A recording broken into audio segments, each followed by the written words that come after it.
Oke, selamat malam, selamat siang, dan selamat pagi semuanya. Terima kasih sudah datang di channel kami bersama saya Om Paujin dan ini adalah Kaika. Kak Ika. Oke, Kak Ika. Bersama di sini kita akan ngebahas tentang keseharian kami. Oh ya, buat yang ingin tahu, kita ini suami istri Mm-mm. yang tinggal di daerah Malang. Mm-mm. Dan sebelumnya kami tinggal di Jakarta. Iya. Nah, awal mula kami bertemu itu pertama kali kita ketemu di mana? Di kampus. Ya, di kampus. Kami satu kampus. Mm-mm. Lalu apa lagi? Apa? Iya, kami ketemu di satu kampus yang sama, Mm-mm. tapi sekolahnya berbeda. Beda jurusan. Uh-uh. Beda jurusan tapi beda sekolah juga. Tapi Mm-mm. ya satu inian manajemen. Mm-mm. Nah, hari ini kita ingin berbagi kisah kita dari awal kita kenal dan sampai sekarang tuh seperti apa. Mm-mm. Yang pertama, kenalin, pertama gue ini orang yang lahir di Jakarta, terus tumbuh besar di Jakarta dan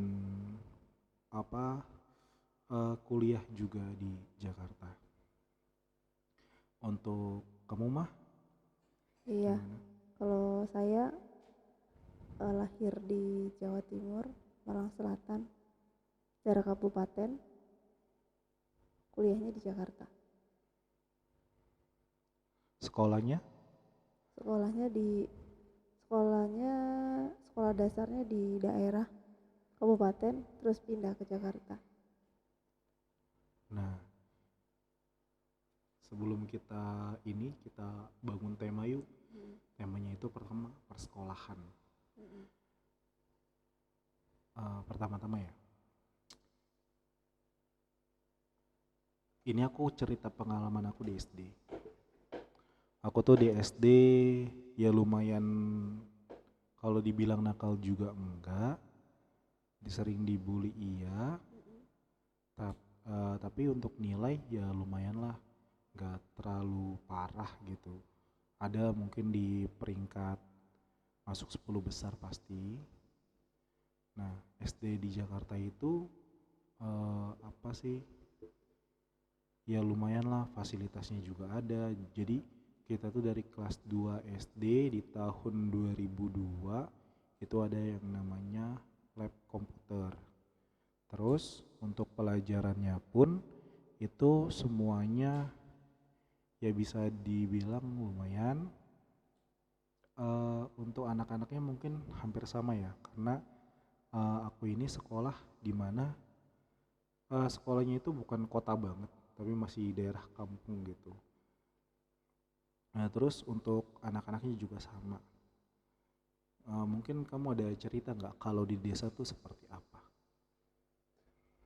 Kalau sekolah di desa itu eh, aku sih pengalamannya di sekolah dasar aja sih. Mm-mm. Aku lupa aku tuh karakternya kayak gimana. Intinya aku tuh orangnya penakut, Mm.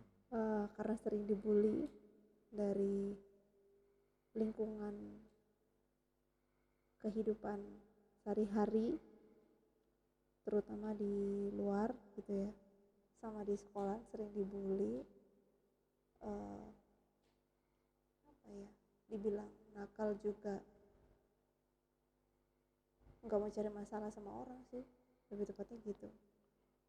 Nah, hal misalkan kan tadi kan kamu bilang dibully. Dibully seperti apa yang menurut kamu itu apa ya, yang paling menyakitkan lah buat kamu?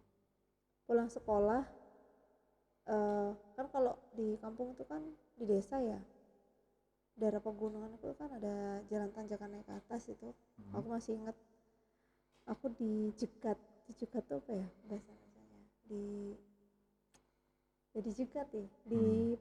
pertigaan jalan arah mau pulang tuh loh, Iya. arah mau pulang ke rumah Mm-mm. sama arah di kampung seberang. Nah di situ mereka bikin satu komplotan gitu, 5 atau 6 anak di situ. Mm-mm. Aku ditakut-takutin, notabene mukanya anaknya juga serem-serem gitu. Dibilang cakep enggak, serem iya, sambil bawa kayu singkong yang berlumuran lumpur, ditakut-takutin, dilempar ke jaket aku gitu. Aku jalan kaki posisi pulang gitu, itu yang aku takutin.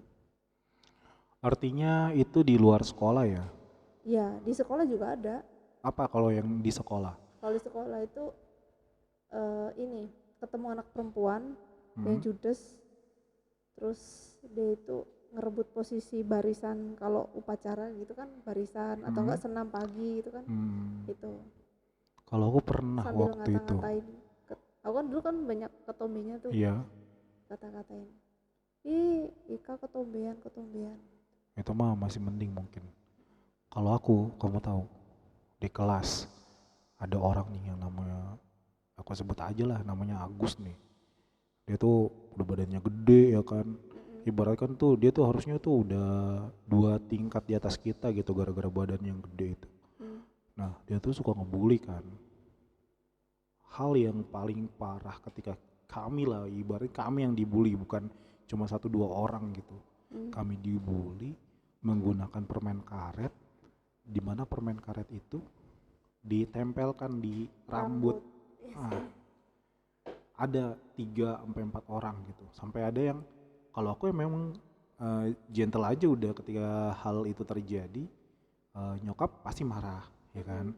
Ngabelain. Nah tapi nggak seperti orang-orang pada umumnya gitu langsung labrak dan lain sebagainya, enggak. Tapi lebih ke ya udah, permasalahannya di aku, langsung rambutku dibotakin, udah full botak semua. Nah yang jadi bahan lucunya itu adalah ada anak mungkin ya nggak terima kali ya, dia nggak mau dibotakin gitu, tapi akhirnya malah jadi kayak pitak gitu. Jadi kepalanya bener-bener kayak ikan paus, kamu tahu ikan paus? Nah itu botak gitu, terus ada ituannya gitu. Kayak gitu. Nah itu tuh udah parah banget kalau untuk pembulian di sekolah tuh. Terus masalah sama tuh yang seperti kamu, mungkin kamu masih ini deh apa, kalau dibilang masih beruntung lah daripada temen aku. Waktu itu pernah aku juga lihat temen aku ini dibully di luar sekolah, lebih ke pencabulan sih. Ya pencabulan, tapi ini bener-bener nggak ini ya apa sih, Ekstrim. bukan nggak ekstrim tapi memang ekstrim, jatuhnya ekstrim sampai aku tahu tuh anaknya itu entah trauma atau apa, sampai sekarang memang anaknya belum nikah. Kasian banget ya. Nah itu, tapi mungkin anak-anak SD ya nggak ngerasa gitu, yang dulu ngebully tuh ya ada yang sekarang udah jadi ustadz atau udah jadi apa gitu. Nah balik lagi nih ke cerita pas kita SD ya, kan biasanya kita punya guru nih. Menurut kamu, atau kamu punya gak sih guru terfavorit gitu di SD gitu? Coba kamu ituin apa, urutin dari kelas 1 sampai kelas 6, mungkin masih ingat. Kalau kelas 1 aku ada, boleh sebutin namanya ya? Boleh, silahkan. Kelas 1 namanya Bu Sutila. Terus Kenapa bisa kamu memfavoritkan dia? jujur aku dulu nggak TK. Iya nggak ada masalah, nggak TK. Iya, aku nggak bisa baca. Iya nggak ada masalah, orang kelas 1. Aku nggak bisa nulis. Nggak apa-apa kelas 1. Bisa nulis cuma bikin A, B, C, D. Pertama kali aku bisa nulis itu emak, dan beliau ini yang ngajarin aku itu ngebaca gitu, Bu Sutila. Terus di kelas 2 belum nemu, masih ya rada rasa takut, belum ada pendekatan. Terus yang ketiga Pak Bambang, terus Pak Marsam, terus terakhir Pak Basuki gitu. Itu dari kelas 1, 2, 3, 4, 5 gitu. Berarti nggak ada guru olahraga gitu. Biasanya yang Hmm, jadi favorit tuh guru olahraga gitu. yang jadi guru favorit guru olahraga enggak ada. Kalau tempatku tuh biasanya guru olahraga, terus guru apa TIK atau mungkin apa ya guru-guru yang memang tuh ya nggak punya kerjaan tiba-tiba masuk ke kelas. Nah itu Apaan tuh? ya guru yang nggak ada kerjaan kan biasanya guru itu di SD itu ada yang dia megang jadi wali kelas. Nah wali kelas ini dia ngajarin semua mata pelajaran. Misalkan kelas 1 dia ngajarin ada bahasa Indonesia, matematika, udah satu orang aja gitu.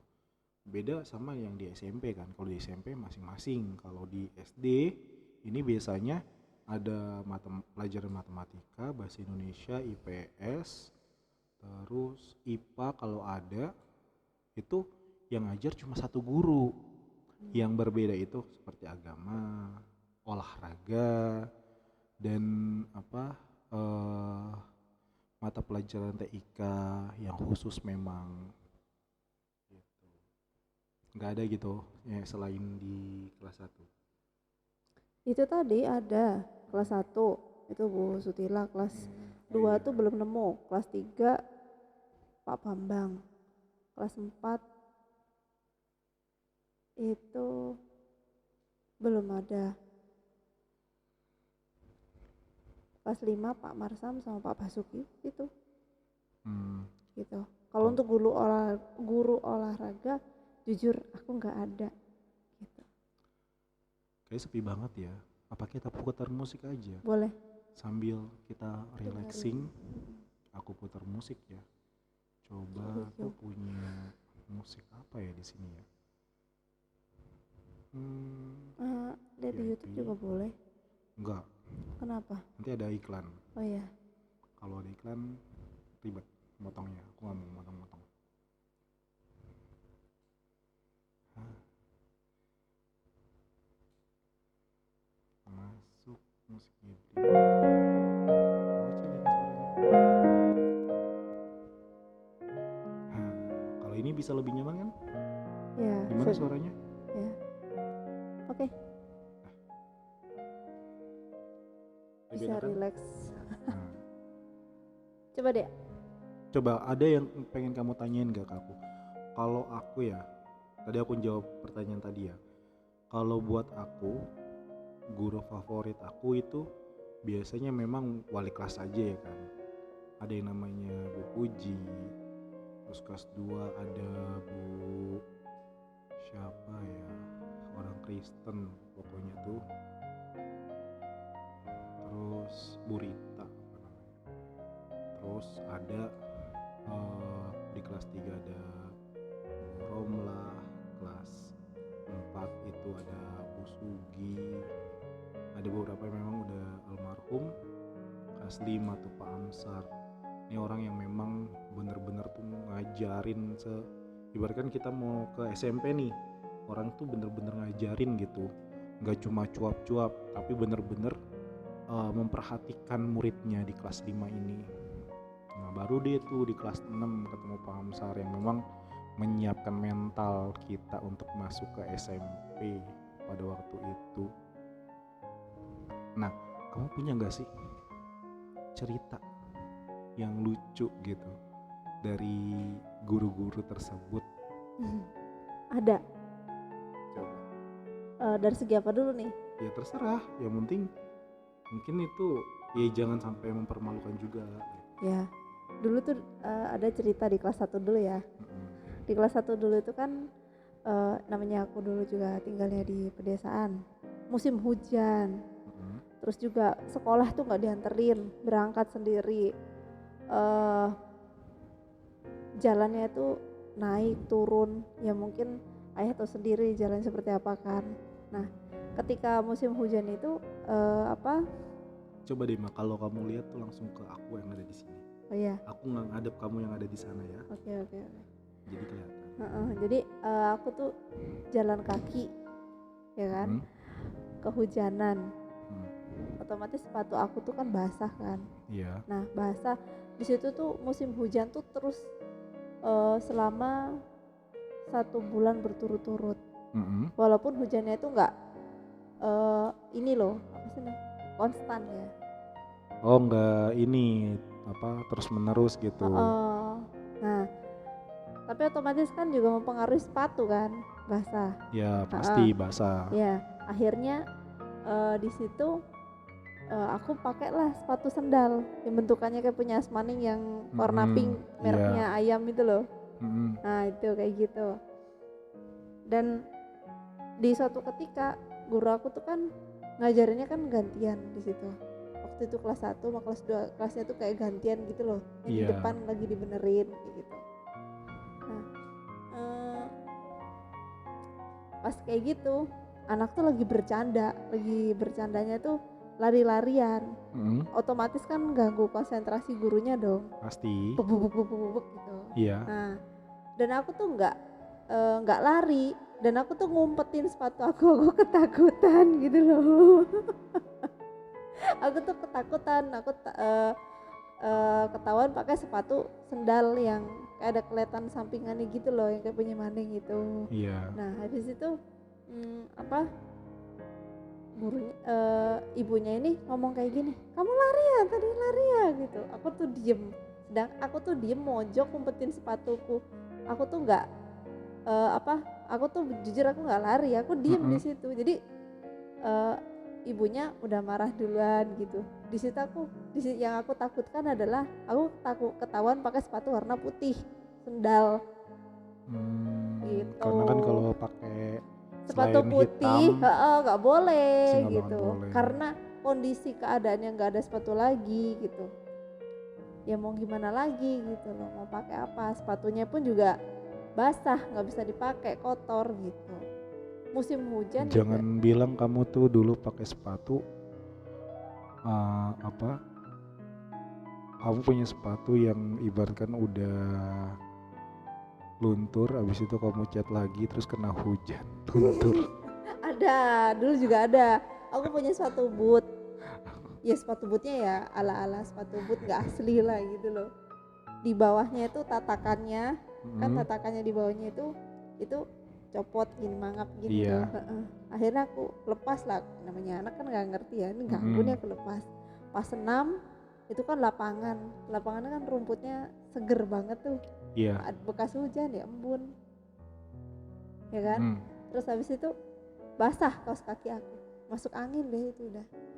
Aduh, itu parah banget sih. Itulah kalau sekolah di pedesaan kayak gitu. Itu aku sih. Kalau teman-teman mungkin lebih sama. Ini lagi lah mungkin. Aku di kota juga gitu. Kalau masalah sepatu, apalagi di Jakarta, kamu tahu sendiri banjir.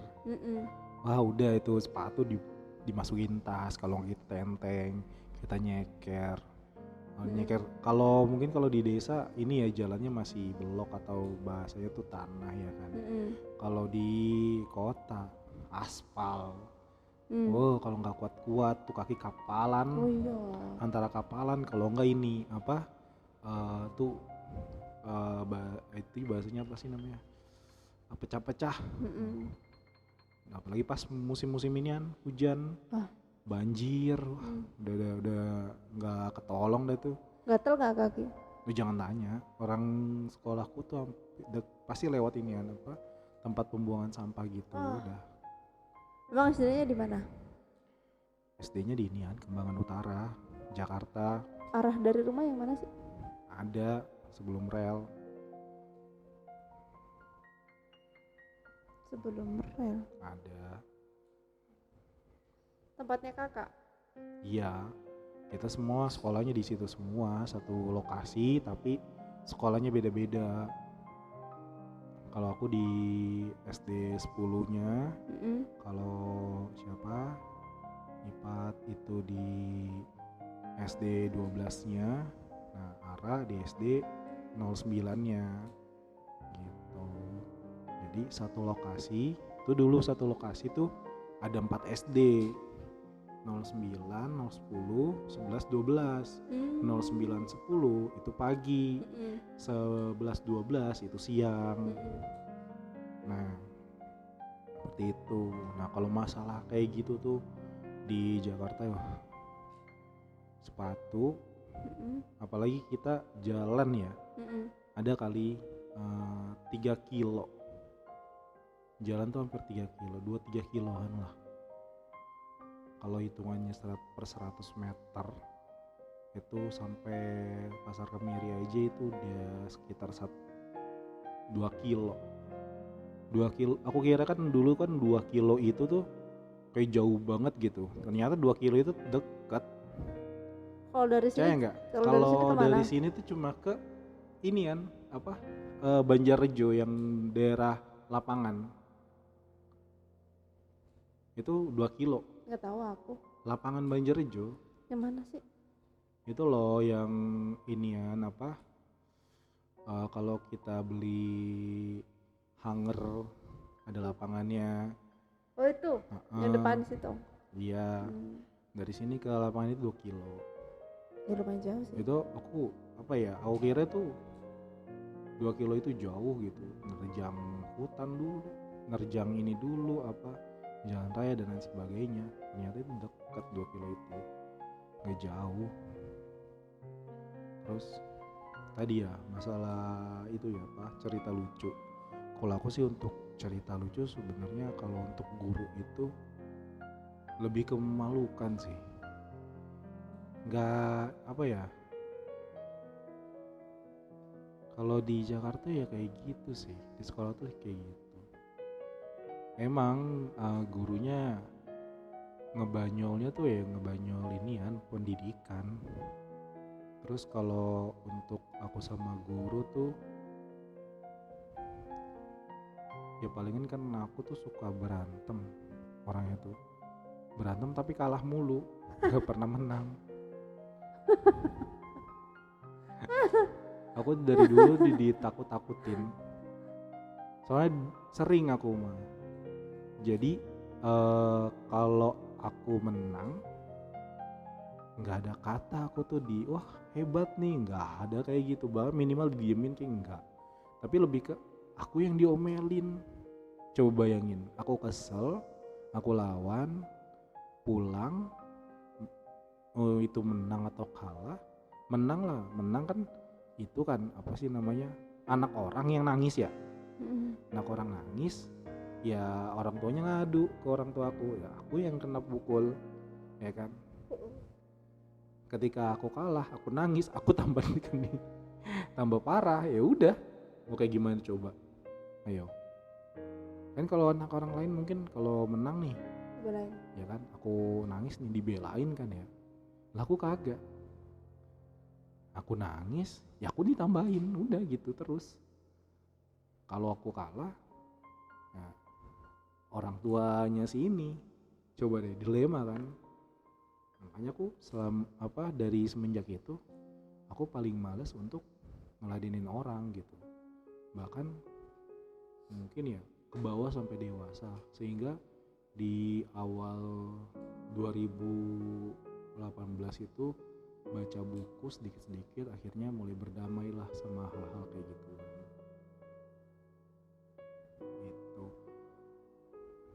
kita masih bicara tentang sekolah di SD nih, wah apa ya, pengalaman memang yang mungkin gak akan dilupain juga nih. Punya temen-temen yang rasis, pernah nggak kamu punya temen yang rasis? Banyak. Ibaratnya tuh bukan temen, tau nggak, itu kayak bahasa sekarang tuh anonim, apa bukan anonim, apa sih bahasanya tuh yang di Brandroot, anomali. Dalam hidup kita tuh mereka tuh sebuah anomali yang datang cuma untuk ngerecokin pikiran kita, tau enggak. Itu sumpah ngeselin banget. Mereka dengan berpikir, wah ini loh aku anak orang kaya, ini loh aku punya ini punya itu gitu. Masih mending kayak gitu. Iya, semua tuh ya kayak gitu. Coba deh, apakah contoh waktu itu pernah anak ini saking ini ya, mungkin ya orang tuanya punya ya, Itu tuh kayak apa ya, laganya tuh kayak orang paling pinter di kelas, tau nggak? Karena orang tuanya tuh wah punya usaha ini itu, sehingga dia tuh ketika apa di sekolah tuh wah bisa kayak ngatur orang gitu, sampai apa ya, kenaikan kelas yang harusnya dia nggak naik tapi dinaik-naikin gitu. Itu kayak gimana gitu, karena kita dulu waktu kecil kan nggak ngerti jabatan, nggak ngerti itu uang itu apa ya kan, bisa ngelakuin hal kayak gitu. Bahkan waktu itu pernah ketika aku ngira ada orang yang dia nggak naik kelas, terus tiba-tiba naik kelas kan, ada orang bilang itu kenapa apa kayak gitu karena apa ya kan, orang bilangnya disogok. Nah dalam pikiran aku itu disogok itu gurunya disogok pakai bambu dari belakang. Itu Ya sumpah, Allah. itu pikiran bocah ya, itu kelas 2 apa kelas 3 SD aku mikir kayak gitu. Apa ya, tadi disogok ya udah, buat aku ya disogok gitu, sogok bener-bener pakai bambu gitu. Jadi ketika gurunya nggak mau apa naikin ngasih nilai bagus, akhirnya orang tuanya disogok, apa gurunya disogok Mending gak disogok sama lidi. pakai bambu. Gak kayak gitu ya. Ya kan itu pas banget kan momennya kan, kenaikan kelas itu terjadi kan sebulan sebulan akhir bulan sebelum ini kan, hari kemerdekaan kan. Nah, biasanya kan itu ada inian apa bambu-bambu atau apa. Nah, mikirnya tuh aku ke situ, aku kira disogok itu sogok pakai bambu gitu loh. Itu pikiran bocah gitu.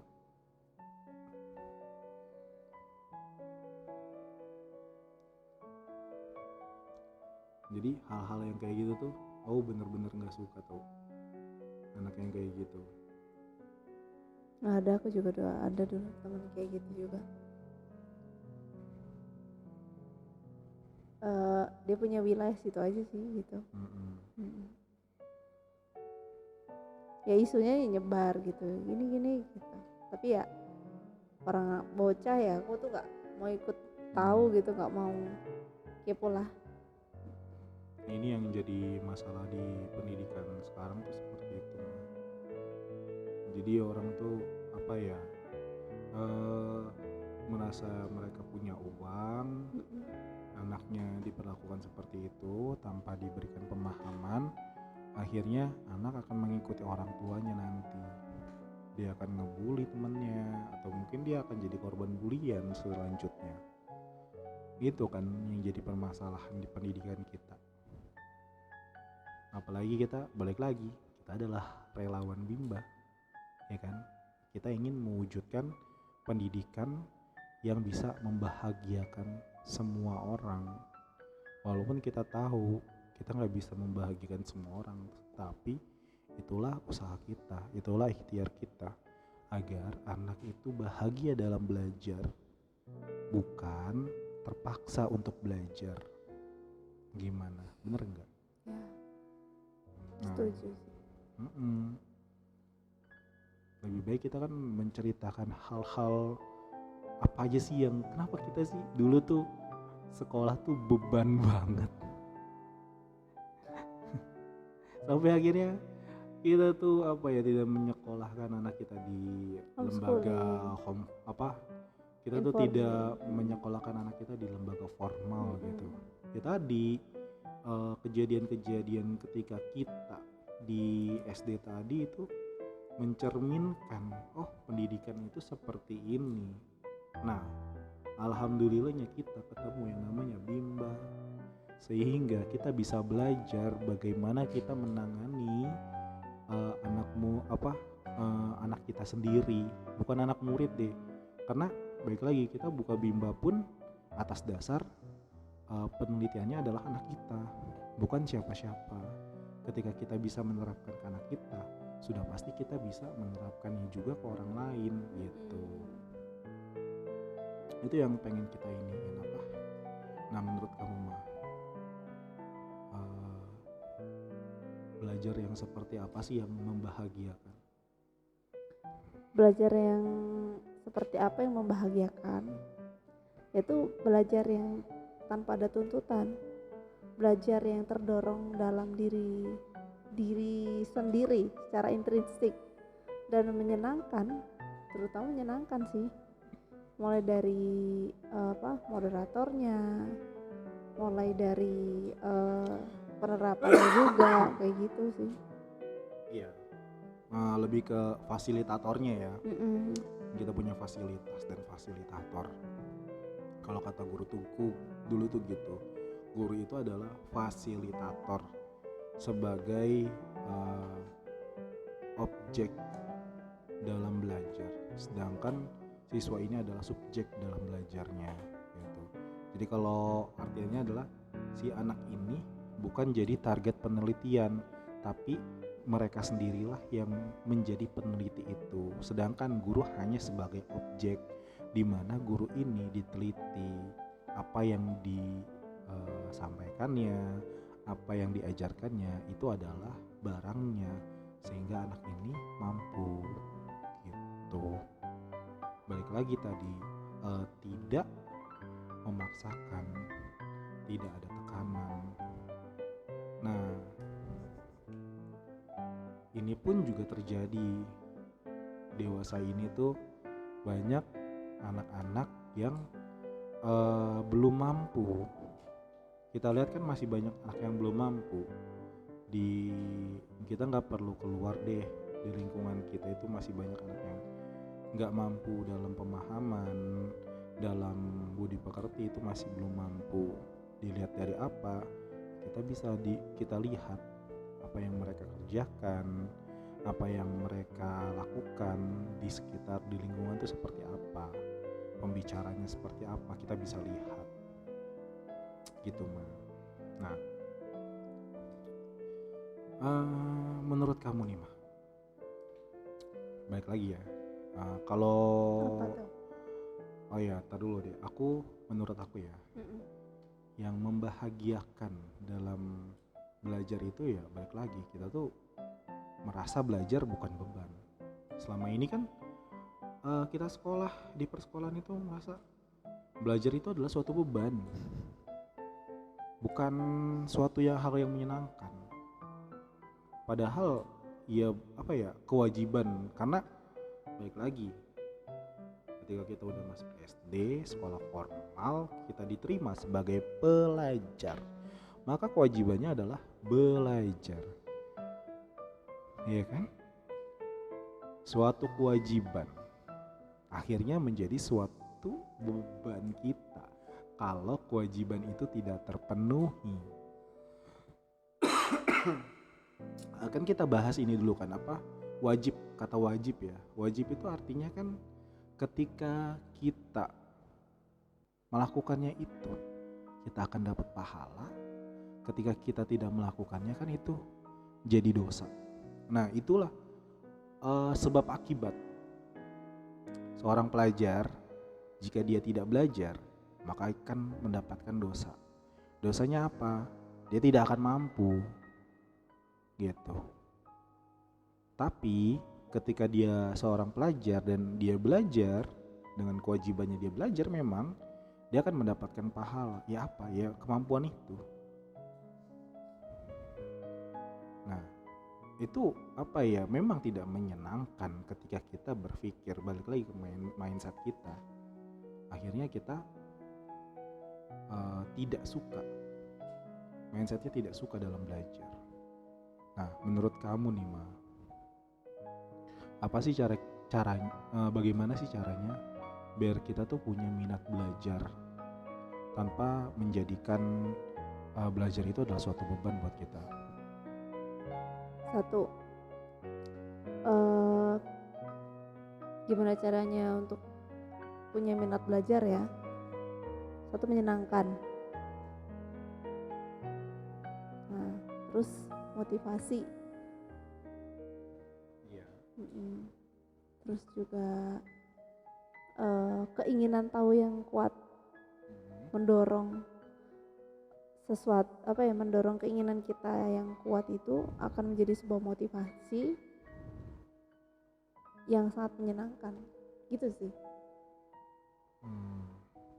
Gimana tuh, bisa nggak bantuin bicara? Iya, menumbuhkan minat belajar itu memang tidak mudah. Tapi tadi balik lagi, dengan kita memberikan motivasi, terus hal yang menyenangkan atau fun, sehingga terjadi pembelajaran yang menyenangkan yang bernama fun learning. Lalu gimana sih caranya agar menyenangkan? Yaitu bertahap. Nah, sesuai tahapannya. Setiap pelajaran dari kelas 1, kelas 2, kelas 3 sampai perkuliahan itu ada tahapannya. Jangan sampai ada prosesnya juga. Ada prosesnya. Jangan sampai ketika tahapan itu dia belum mampu nih, udah naik ke tahapan selanjutnya. Itu gak nyenengin. Nah, itu salah satu permasalahan juga di negara kita, di mana tahapan ini diabaikan. Gitu. Ketika orang masuk SD kelas 1, ya udah, ketika dia belum bisa, tetap barengan naik ke kelas 2 sambil membawa PR-nya yang ada di kelas 1. Dikerjain? Belum tentu. Akhirnya dia punya PR di kelas 2 ketika dia masuk di kelas 3. Gitu terus sampai di SMA. PR-nya numpuk dari kelas 1 sampai kelas 12 itu, kelas 9 itu numpuk. Kebanyakan seperti itu. Sehingga anak-anak ini membawa banyak PR dari tahapannya, akhirnya kemampuannya itu tidak terwujud gitu. Makanya balik lagi, harus sesuai tahapan plus individual. Maksudnya individual gimana? Sama seperti kita itu mandiri. Jangan sampai kita tuh ikut-ikutan. Ketika ada anak tawuran gitu, kita ikut-ikutan. Terus ada anak ini ngelakuin hal ini, kita ikut-ikutan. Jangan seperti itu. Tapi benar-benar harus mandiri gitu. Kalau kamu mau nyusul, kalau kamu mau ngerjain PR itu yang harus dilaksanakan gitu. Buat orang tua pun juga harus bisa nih memberikan kemandirian, memberikan rasa aman, tenang kepada Ananda. Ini bukan hanya untuk murid Bimba aja atau murid yang di TK, tapi untuk keseluruhan gitu.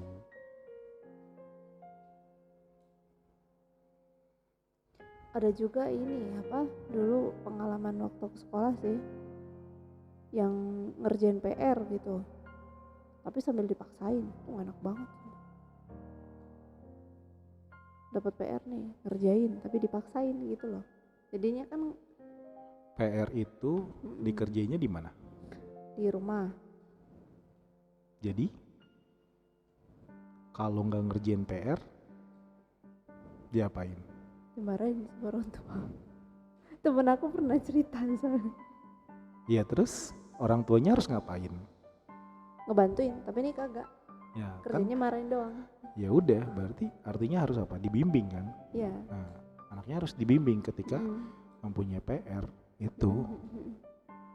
Yaitu ketika orang tua merasa aku dulu nggak sekolah nih, makanya aku sekolahin kamu sehingga kamu tuh pinter jadi orang, bisa belajar sendiri, seperti itu. Nah, pendidikan orang tua ini juga penting. Pendidikan orang tua tuh tidak hanya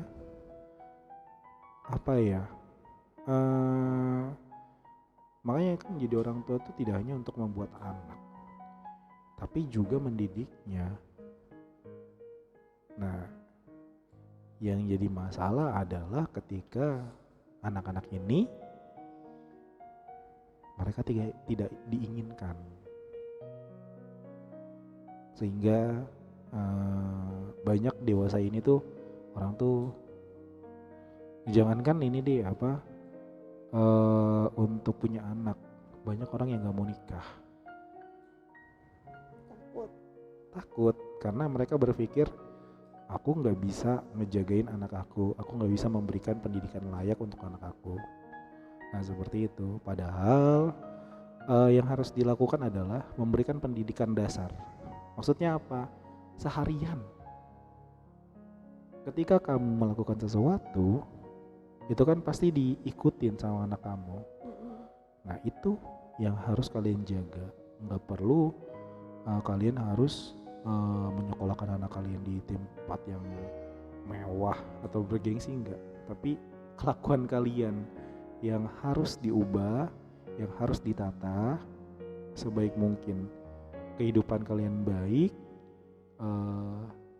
apa yang kalian lakukan itu baik, anak kalian akan mencontohkannya, akan menirukannya. Jadi kebiasaan orang tua yang di rumah seperti apa itu akan ditiru oleh anaknya, itu aja sih. Ya sudah pasti, karena kalau kita berbuat baik, pasti anak kita juga akan berbuat baik. Gak mungkin, kecuali ketika kita berbuat baik sama orang, tapi kita tidak berbuat baik sama anak kita, ya udah salah itu. Kan ada, ketika dia sama orang, dia berbuat baik, tapi sama anaknya sendiri, dia tidak mau berbuat baik gitu. Ada kan di salah satu ituan sinetron gitu, orang tuanya tiap tahun naik haji, tapi anaknya nggak pernah dipeduliin, nggak pernah diperhatiin. Sinetron. Beda lagi.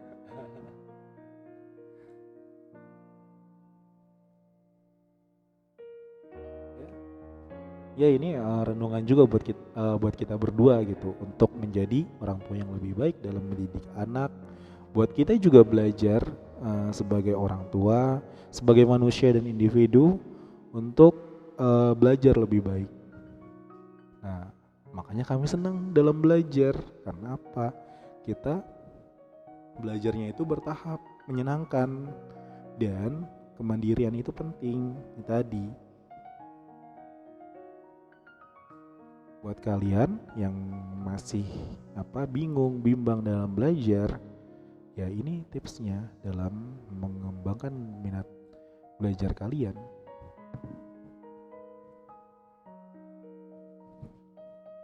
Satu lagi, pertanyaan penutup. Apa sih yang ingin kamu sampaikan? Misal nih, kalau ketemu diri kamu yang waktu itu dibully.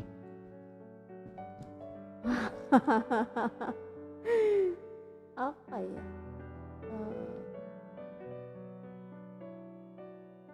Aku akan menyampaikan pada diri aku di masa lalu, akan berkata bahwa jangan patah untuk semangat belajar. Jangan takut untuk dibully, jangan takut untuk dikata-katain dalam apapun itu, gak usah takut. Karena kunci kebahagiaan tuh pada diri sendiri. Itu aja sih. Iya, kunci bagian pada diri kita sendiri. Buat aku juga sama. Untuk aku yang dulu, untuk aku yang sering dibully juga di SD tanpa ada yang ngebelain juga, kamu kuat kok. Kamu bisa lewatin itu semua, dan kamu bisa lebih mandiri tanpa ada orang lain yang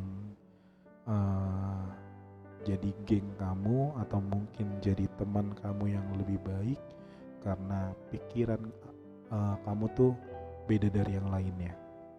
Bukan kamu gak pintar, kamu gak cerdas, tapi cuma beda aja. Pikiran kamu tuh beda sama yang lain, informasi yang kamu terima juga beda sama yang lain, sehingga apa yang kamu kelola itu di pikiran kamu itu akan berbeda. Dan itu gak apa-apa kamu berbeda, karena kedepannya kamu bakalan punya pasangan juga sama. Jadi jangan takut sendirian, jangan takut gak ditemenin. Karena suatu saat ketika kamu punya teman yang sepemikiran, itu bisa jadi itu adalah pasangan kamu seumur hidup kamu. Oke, selamat malam, selamat siang, dan selamat pagi. Sampai jumpa di podcast kita selanjutnya. Terima kasih.